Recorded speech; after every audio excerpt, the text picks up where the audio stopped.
Quiero que abra su Biblia en este día de nuestro aniversario en el Salmo 84.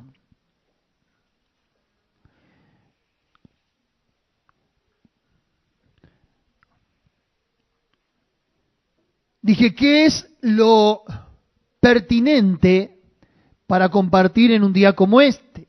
Ya que hoy es el cumpleaños de la iglesia, ya que la casa de Dios está de fiesta. Bueno, vamos a este salmo tan particular, tan característico, que justamente viene en forma oportuna para el cumpleaños de la iglesia. Y el título que usted tiene en su Biblia es Anhelo por la casa de Dios. ¿Sí? Cuán amables son tus moradas, oh Jehová de los ejércitos. Anhela mi alma y aún ardientemente desea los atrios de Jehová. Mi corazón y mi carne cantan al Dios vivo. Aún el gorrión halla casa y la golondrina nido para sí, donde ponga sus polluelos cerca de tus altares, oh Jehová de los ejércitos, Rey mío y Dios mío. Bienaventurados los que habitan en tu casa, perpetuamente te alabarán. Bienaventurado el hombre que tiene en ti sus fuerzas, en cuyo corazón están tus caminos. Atravesando el valle de lágrimas, lo cambian en fuente. Cuando la lluvia llena los estanques, irán de poder en poder, verán a Dios en Sión. Jehová Dios de los ejércitos, oye mi oración. Escucha, oh Dios de Jacob. Mira, oh Dios, escudo nuestro, y pon los ojos en el rostro de tu ungido. Porque mejor es un día en tus atrios que 1000 fuera de ellos. Escogería antes estar a la puerta de la casa de mi Dios que habitar en las moradas de maldad. Porque sol y escudo es Jehová Dios. Gracia y gloria dará Jehová. No quitará el bien a los que andan en integridad. Jehová de los ejércitos, dichoso el hombre que en ti confía. Y dije que es un salmo pertinente. Usted que me conoce ya hace 9 años en esta casa, sabe que pocas veces he predicado un salmo. Para mi entender, el salmo es ese libro precioso, devocional, con una riqueza extraordinaria, pero no es característico en mí predicar un salmo, ya que apelo mucho más desde este púlpito a la doctrina que a lo devocional.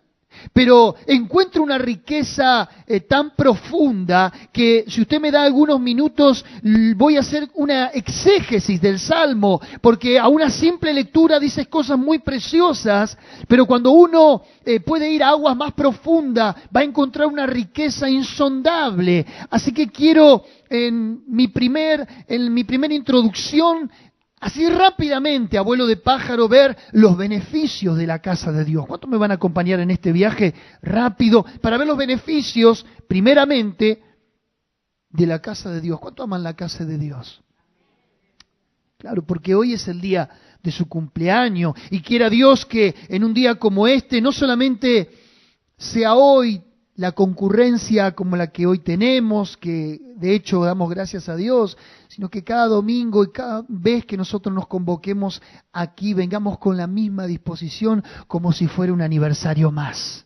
Si al de al lado vos te están hablando. Y dice primeramente en el verso 3, para sacarle el jugo en su máxima expresión al Salmo, dice: aún el gorrión halla casa y la golondrina nido para sí, donde ponga sus polluelos cerca de tus altares, Jehová de los ejércitos. Y el primer beneficio así rápido, abuelo de pájaro, que yo encuentro en el Salmo es que Él nos hace habitar en familia.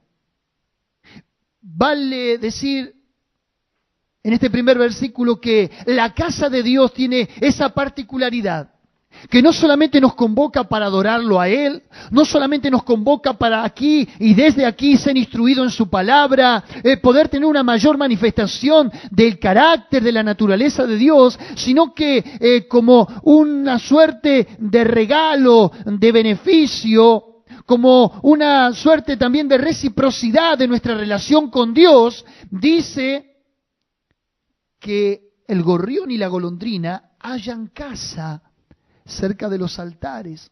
Claro que no está describiendo el templo, aquel templo majestuoso del tiempo de Salomón, sino que aquí está describiendo la tienda, ya que en los tiempos de David no estaba todavía edificado el primer templo, fue Salomón, su hijo, quien luego lo edificó. Aquí David, creo yo, mirando la maqueta y de la intención que él tenía de edificarle casa a Dios, está dándole rienda suelta a su imaginación, imaginándose el altar de Dios allí en la altura, en el monte. Y él dice, el gorrión y la golondrina hallarán casa, apelando a la imaginación de la naturaleza, haciendo énfasis a lo que las aves hacen, encumbrar sus nidos en las alturas. Uno puede ver en los árboles, en los postes de luz, allí donde la mano del hombre es incapaz de ir y arrebatar los huevos o los pollos. La golondrina dice que encuentra la cobertura, el cobijo, la aprehensión, la capacidad de contener sus crías donde nadie pueda arrebatarlo.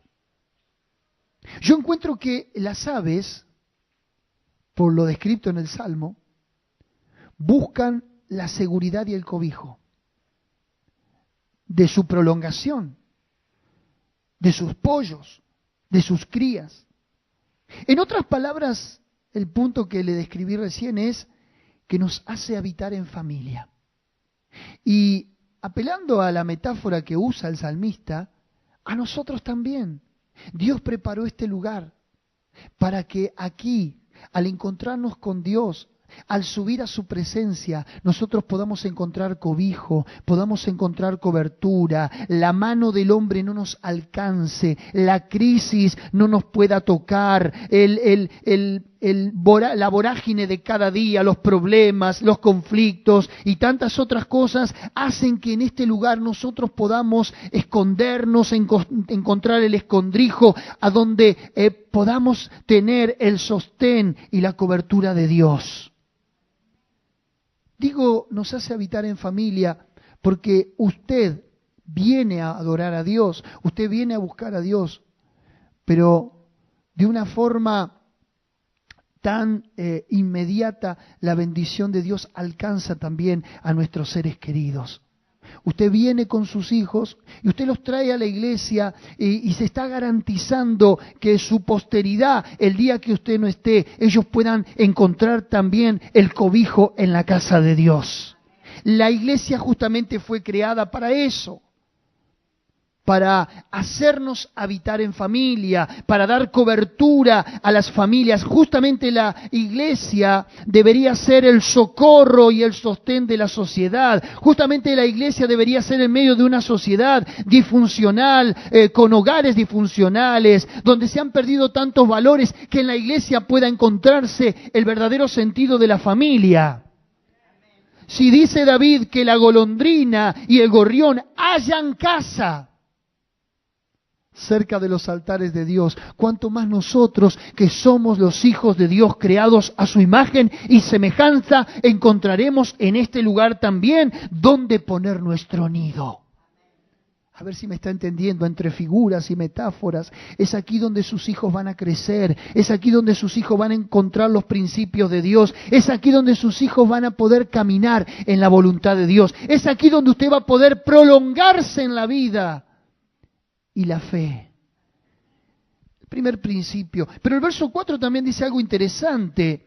Dice, bienaventurados los que habitan en tu casa perpetuamente, te alabarán. En otras palabras, tenemos aquí en la casa de Dios garantizada la alegría. Decía el de al lado, acá está garantizado el gozo.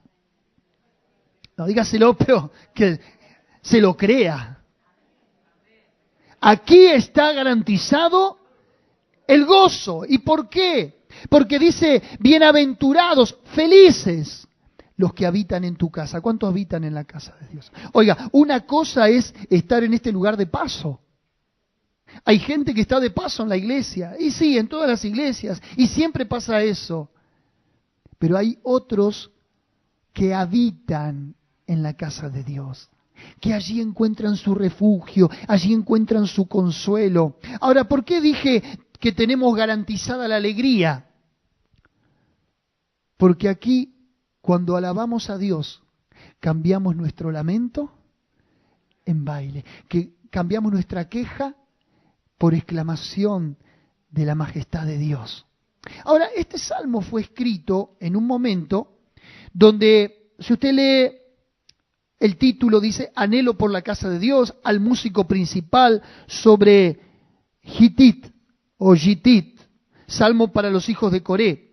Y era un himno que debía cantarse con la melodía que se canta al exprimir las uvas. Vale decir que cuando venía la cosecha, venía la vendimia, ellos debían cantar, porque Dios había sido generoso ese año y le había dado productividad a la tierra. Y de la misma manera, este salmo debía cantarse en la casa de Dios como si estuvieran exprimiendo el vino, que a su vez, valga la redundancia, era lo que traía alegría. Así que, hermanos queridos, solamente decirte que los que habitan en esta casa tienen o tendrán la alegría garantizada. Perpetuamente te alabarán, dice la Escritura. El verso 5 también tiene algo que vale la pena considerar. Sepa que estoy solamente en la introducción.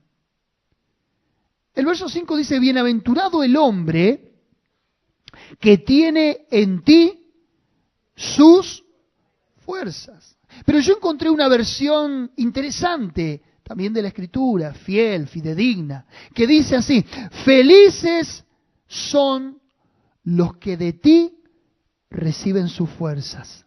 De todo corazón desean venir hasta tu templo. ¿Cuántos se fortalecen en Dios?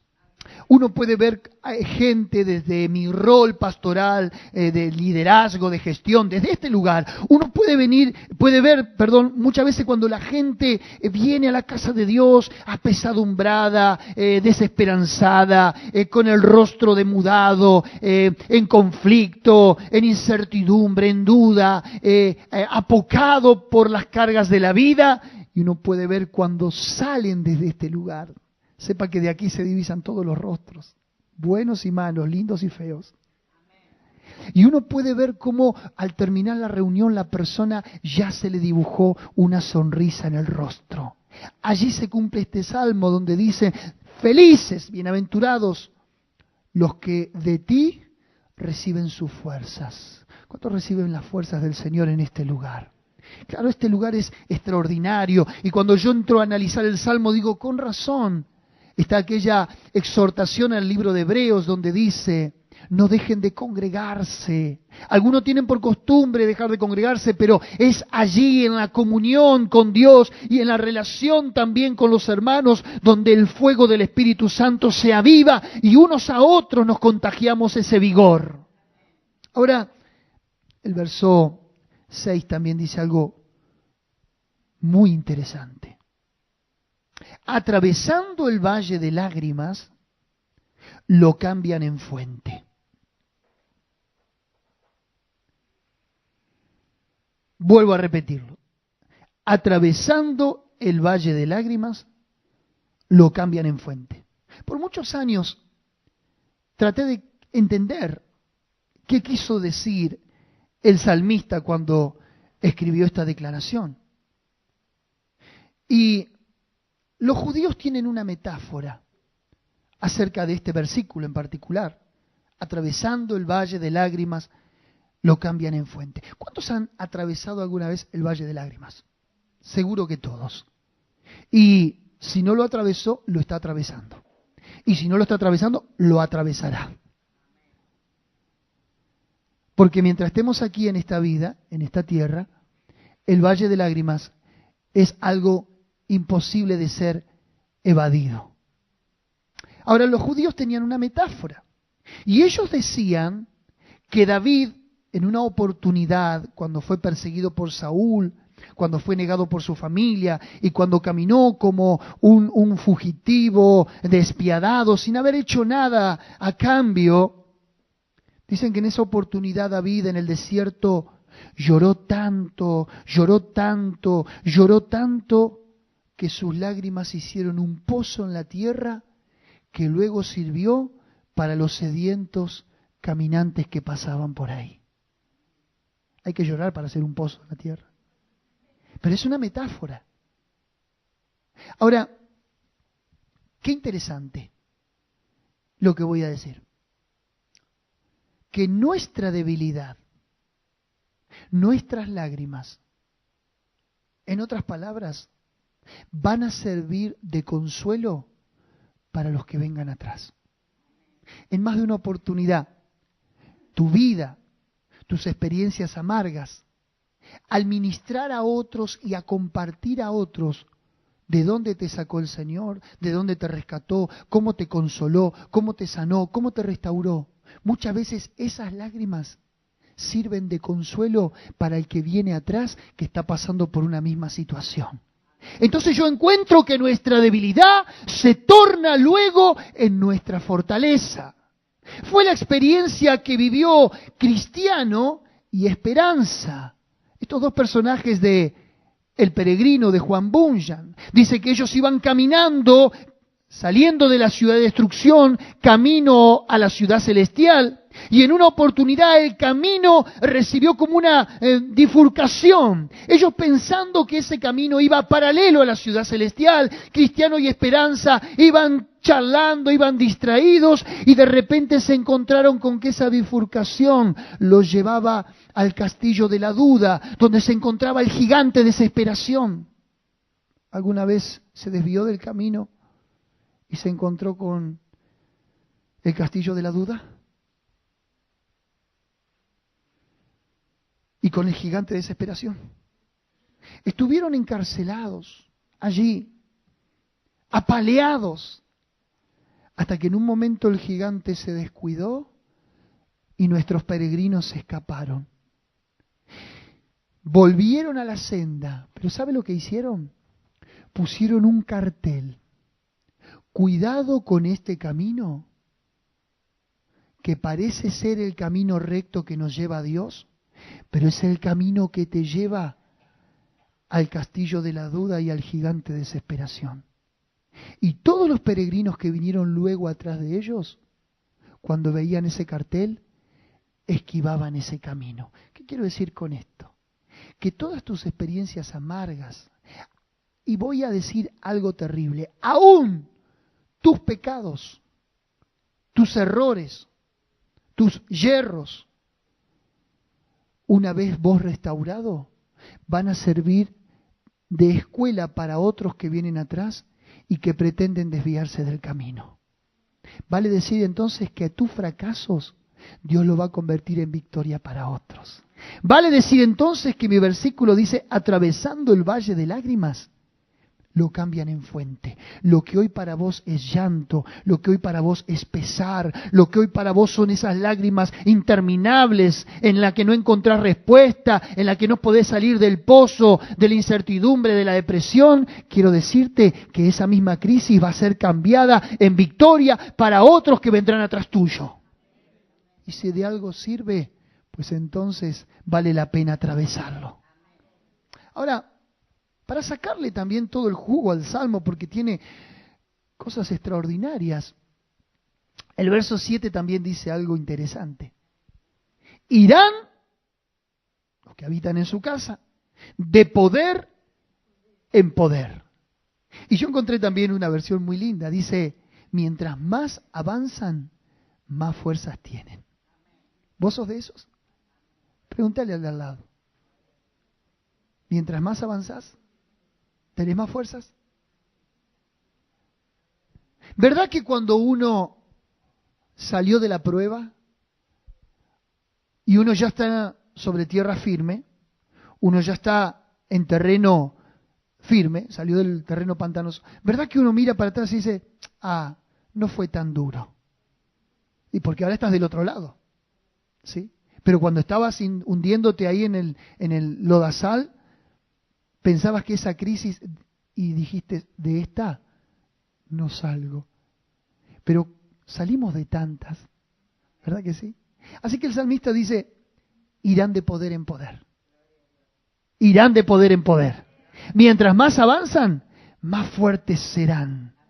Y vamos a decir también en el verso 8, dice, Jehová de los ejércitos, oye mi oración. Escucha, oh Dios de Jacob. Mira, oh Dios, escudo nuestro, y pon los ojos en el rostro de tu ungido. Alguno podrá decirme, bueno, pastor, yo oro en mi casa también. Y sí, la comunión con Dios no tiene límites. Jesús dijo en Juan capítulo 4, vendrán días donde no adoraréis ni en este monte, ni en el otro monte, y ni ya pelearemos en la jurisdicción del templo entre judíos y samaritanos. Vendrá un día donde los verdaderos adoradores adorarán al Padre en espíritu y en verdad. ¿Qué verdad es que no hay lugar para orar? Todo lugar es potencial.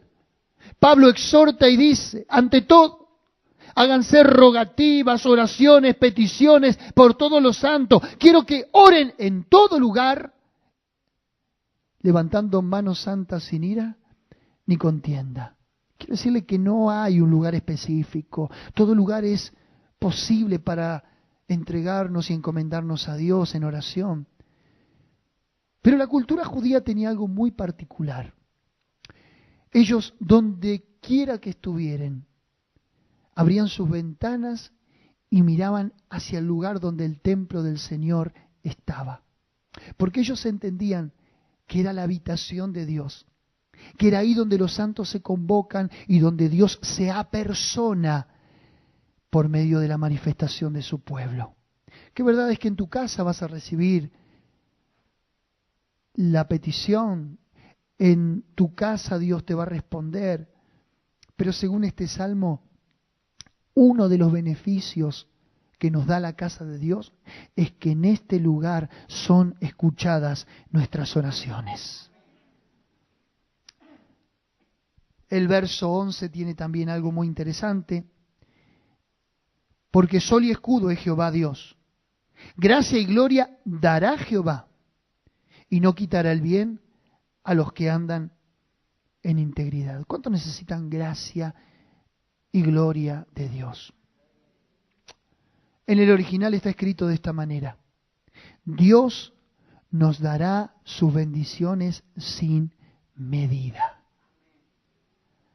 Ahora sí, saliendo de la introducción y extrayendo un poco la riqueza de los pasajes, el título de mi mensaje se llama Gente con niveles de compromiso. Y según el Salmo, como yo lo leo, encuentro 3 niveles o 3 instancias donde el cristiano transita. Y quédese tranquilo que no voy a ser extenso. Voy a ser escueto y sencillo en esto. La primera instancia o el primer nivel es la puerta. Se encuentra en el versículo 10, si me sigue. Dice, porque mejor es un día en tus atrios que 1000 fuera de ellos. Escogería antes estar a la puerta de la casa de mi Dios que habitar en las moradas de maldad. ¿Dónde prefería estar el que escribió el Salmo? A la puerta de la casa de Dios. Y está bien. Antes de estar habitando en las moradas de maldad, antes de estar donde está el juego, donde está la inmoralidad, donde está el pecado, donde está el desenfreno, antes de estar en la silla de escarnecedores, como dice el Salmo 1, en compañía de pecadores. ¿Dónde preferiríamos estar? Aquellos que conocemos los beneficios de la casa de Dios, en la puerta. Claro que sí, porque la puerta es esa primera instancia que nos comunica con el lugar donde Dios se manifiesta. Y hasta aquí está bien. Y yo entendería que es la primera instancia en la vida cristiana. Es el primer peldaño y el primer paso al compromiso. Gracias a la puerta es que nosotros hoy nos encontramos aquí, porque es el medio de acceso a donde nos vamos a encontrar con Dios. Nunca voy a olvidar un hombre robusto que se paraba en la puerta y mientras yo predicaba, él examinaba mis movimientos y medía mis palabras y medía mis mensajes. Y ese hombre robusto tenía a su esposa sentada en la congregación, escuchando atenta los mensajes. Y en más de una oportunidad me fui a invitarlo y me fui a querer hacerlo pasar cortésmente, pero de la puerta no lo podía arrancar. A mí nadie me apura, me dijo. No fue acá, fue en otra iglesia. Y cuando fui a tomarle los datos en una oportunidad también, ni siquiera el nombre me quiso dar. Y pasaron los meses. Y pasaron los años. Sí, los años. Este hombre depositaba a su esposa, y digo la depositaba porque él la llevaba y la traía.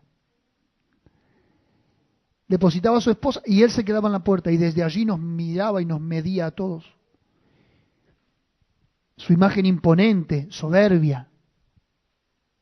Hasta que un día un sermón tan sencillo y tan simple, un mensaje de escuela dominical, lo quebrantó de tal manera que creo que entre tres lo tuvimos que agarrar cuando se cayó en el altar.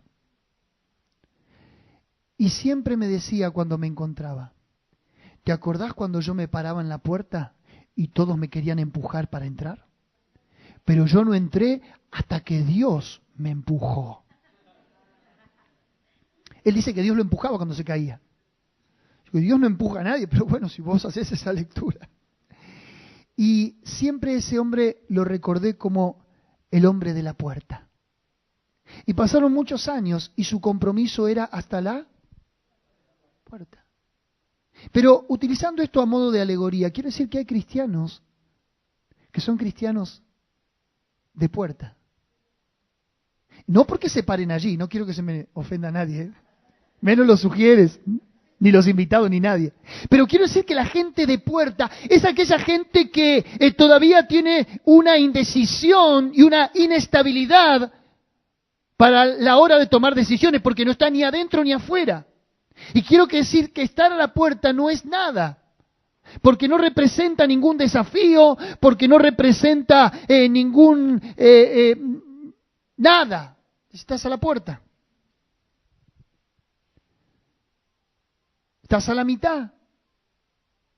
Estás varado en una decisión. Fue la experiencia de Hechos capítulo 3, donde había un hombre que describe la Biblia, era paralítico de nacimiento. Por lo que describe Pedro y Juan, tendría unos 40 años. Paralítico de nacimiento. Dice que la familia lo llevaba y lo depositaba en la puerta del templo. ¿Y qué hacía en la puerta del templo? Extendía su mano, ¿cuántos recuerdan el pasaje? Y pedía, mendigaba, limosnas, hasta que se encontró con estos dos hombres a la hora 9 del día, 3 de la tarde, la hora de la oración. Y cuando él extendió su mano para pedirle, Pedro le dijo: no tengo plata ni oro, pero lo que tengo te doy. En el nombre de Jesús, levántate y anda. Y dice que aquel hombre saltó. Recibió un milagro, recibió una sanidad. Pero hasta ese momento, ¿cómo era su vida? Hasta la puerta. Y quiero decir que hay cristianos que sí son cristianos, pero al no avanzar a un compromiso mayor con Dios, uno los ve en la vida y no es que están pidiendo limosnas, no es que le están pidiendo caridad a nadie, Pero uno puede ver en su carácter, en su familia, en su entorno, aún en su vida espiritual, eternos mendigos que nunca van a crecer, que nunca van a prosperar, y no hablo en términos económicos, sino en términos espirituales, nunca van a desarrollarse a la medida de la altura del varón perfecto que es Cristo Jesús, porque no pasan de la puerta. ¿Está entendiendo? Son cristianos que tienen una vocación espiritual muy corta.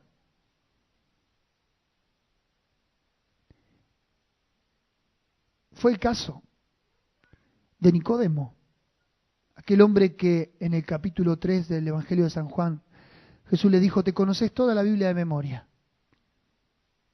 pero si no nacés de nuevo, no podés entrar, note usted la expresión entrar, en el reino de Dios.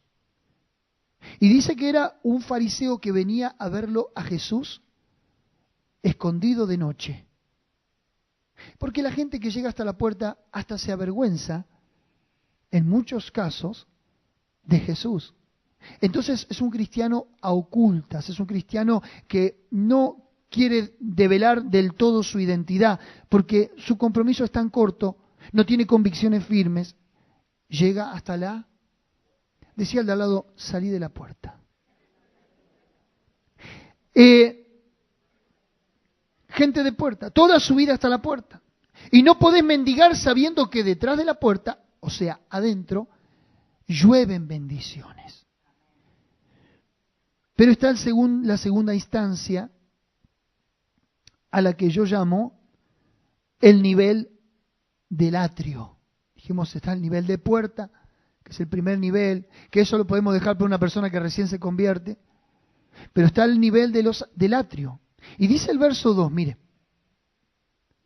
anhela mi alma y aún ardientemente desea los atrios de Jehová. Y según la imagen mental que tiene el salmista, el templo estaba instituido de esta manera, al igual que nuestra iglesia: una puerta, un atrio y un altar. El atrio eran los pasillos. Y según la composición del templo judío, estaba el atrio de los gentiles, aquellos que no eran judíos pero que tenían acceso al templo, gentiles conversos al judaísmo.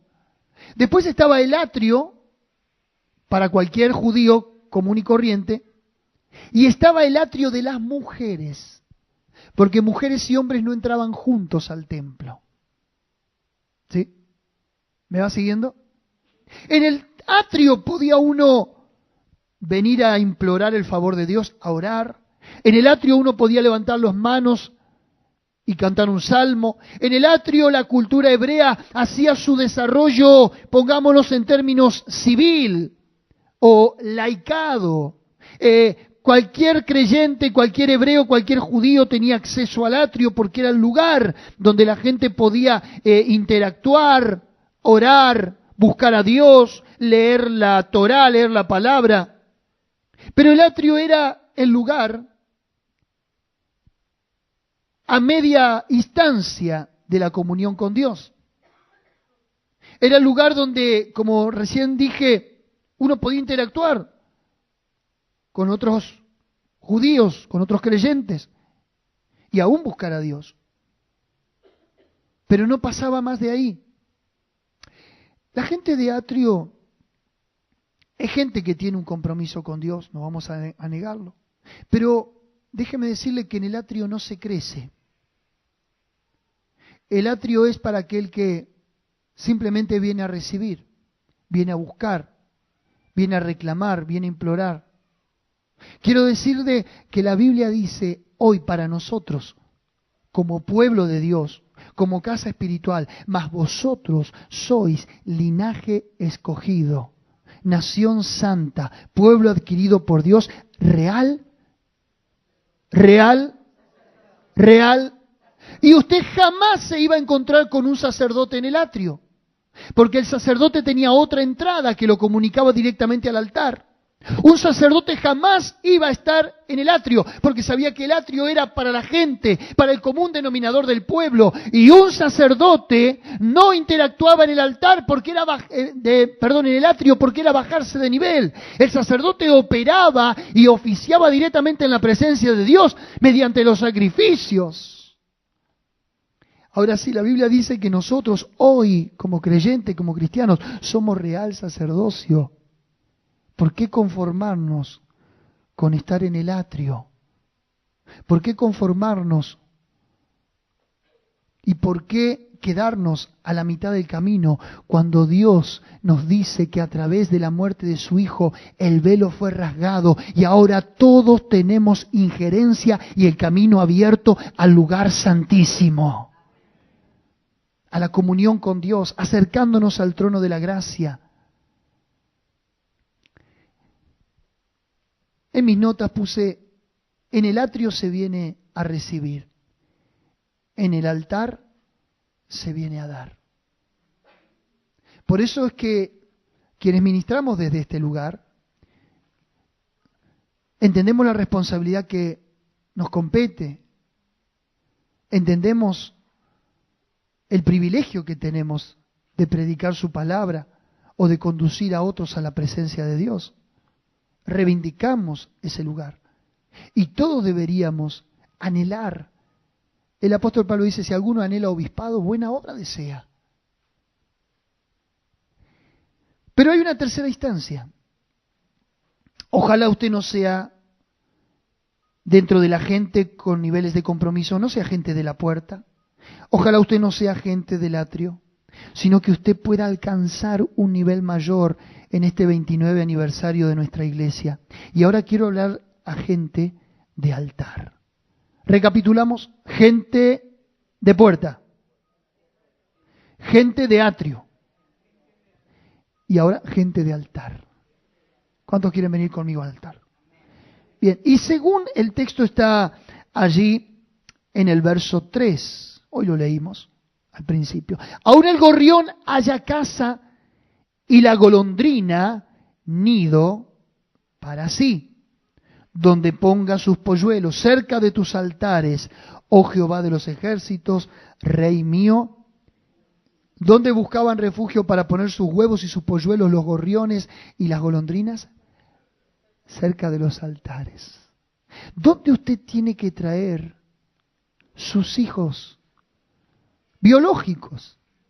Pero voy a ponerle ahora un detalle más, sus hijos espirituales. Cerca de los altares. Usted tiene que llevar su prolongación en la vida espiritual, sus discípulos, su gente, su célula, tiene que llevarlos a otro nivel. Sáquelos de la puerta, sáquelos del atrio, muéstrele que hay un camino mejor y más excelente que Jesús nos abrió para todos, y es en el altar, es en la presencia de Dios, allí arriba, bien alto, donde nadie los puede arrebatar, donde van a ser cumbre con Dios. Y cuanto más altar haya en tu vida, más cerca de Dios estarás. ¿Sabe qué significa el altar? Bueno, es tan sencilla la definición. Altar justamente significa lo alto, allá arriba. El Salmo decía, venid y subamos al monte de Jehová, a la casa de nuestro Dios, porque allí nos enseñará su ley, allí seremos instruidos en su justicia. ¿Cuántos dicen amén? El altar era el lugar del privilegio donde el sacerdote ministraba. Ahora, valdría en esta mañana que nosotros hagamos un autoexamen, que nosotros nos evaluemos a nosotros mismos y digamos en qué instancia de la vida cristiana estoy, en qué instancia de compromiso, en qué nivel me encuentro como creyente, como cristiano. ¿Soy aquel que solamente llega hasta la puerta? Llega aquel que un grado de compromiso muy ínfimo, muy sencillo, muy a la ligera, muy espontáneo. Pero quiero decirte que la puerta es el lugar donde terminás mendigando. La puerta es el lugar que no califica, porque Dios te quiere llevar adentro donde llueven las bendiciones. Si estás en el atrio, sabe que está bien, estás creciendo en la vida cristiana, estás conociendo a Dios, estás interactuando y teniendo comunión con tus hermanos, estás en el lugar adecuado porque estás adorando a Dios junto y siendo parte del pueblo, pero Dios quiere llevarte un poco más allá. Y quiero decirte que si estás en el altar, no vuelvas atrás, no apostates de la fe, no cambies ese privilegio y ese lugar por nada en el mundo. Ayer tuve una reunión con mis músicos de adoración, con los que ministramos aquí en el altar, y yo les hacía énfasis en el lugar de privilegio que ocupamos cada vez que el pueblo de Dios se convoca y desde aquí ministramos la santidad y la presencia de Dios. No negociemos nuestra consagración, no negociemos nuestra identidad de sacerdotes que Dios nos dio por un lugar más bajo. ¿Sabe qué? Nosotros tenemos libertad. Podemos venir a la iglesia todas las veces que queramos. Podemos consagrarnos a Dios en todos los niveles que nosotros le permitamos a Dios. Pero no siempre fue así en la historia de la iglesia. Hubo momentos muy difíciles donde la gente ni siquiera podía congregarse.